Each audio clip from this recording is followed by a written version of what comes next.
Happy AY po sa ating lahat. Happy AY! Pakilala po muna ako. Ako po si Lancelot Castellano. Ako po ay 14 years old.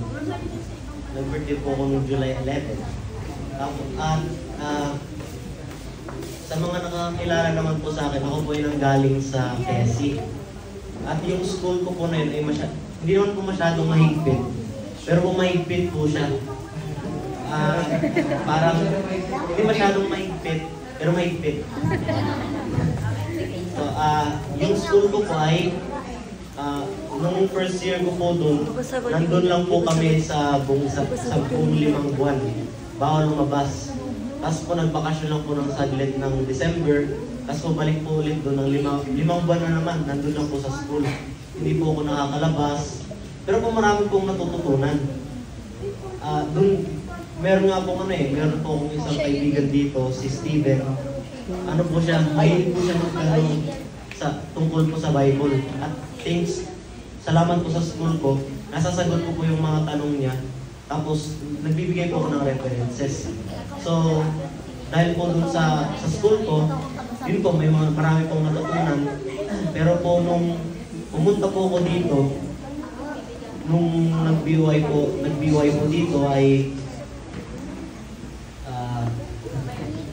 ano po ako, parang na-experience ko po yung pagiging Adventist youth. Yung pagiging free po na pwede mong gawin po yung nais po ng puso mo at na sumasaayon po sa Panginoon. Kunyari po, pati po nung pagkapunta po kasi dito, first time ko lang po magbigay ng yung imbita mo po yung isang tao dyan lang po sa kalsada. I-imbitay mo po siya, kuya, punta po kayo sa aming sa aming pong BOY. So una po, ay hindi pa po kasi yung experience, tapos binigyan po ko ni Kuya Michael, wala po si Kuya Michael dito ngayon. Siya po yung tumutulak sa akin na magbigay daw. Tapos po, nung una ko pong pagbigay, Kuya, pwede po kayong maestorbo. Tapos, bigla po talaga ako na-reject agad. Una pa lang po yung una ko pong experience na magbigay ng invitation po. So, para po sa akin, sobrang sakit. Dahil po katulad po may paborito po kasi yung speaker, si Taj Paklen. Ano po siya? Parang, sinasabi niya, pag may iniimbita daw po siyang tao sa church, para daw pong imbitasyon papunta po sa langit. So, ako po, isang bata pa lang, masakit po sa akin may tumanggi po ng langit. Yung makapunta sa langit may tumanggi po. So, yun po, una ko pong experience na magbigay. So, syempre po, masakit. Pero po, hindi po ko nawala ng pag-asa. Habang naglalakad po kami, nagpe-pray po ko sana po Panginoon. Yung hindi po ko maging malambutin yung puso. Dahil po kasi sensitive po masyado minsan. Namano ko po kay Mami. Masyadong iyakin.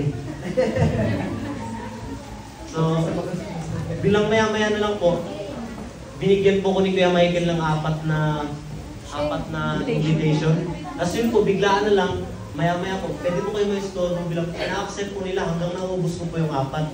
So kung yung apat po na yung unti lang para sa iba, para po sa akin, malaking accomplishment na po yun. Tapos, yun po, dito po sa BOY na-experience po yung talagang pagiging bata ng isang Adventist. Hindi naman po ako lang talaga yung mag-isa dahil po wala naman po akong masyadong close po dito.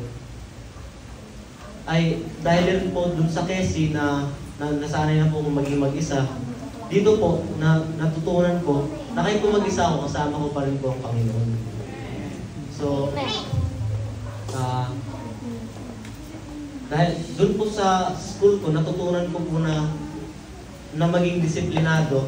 Pero dito po, natutunan ko na sundin ko yung sinasabi ng Panginoon, yung sa puso ko ba.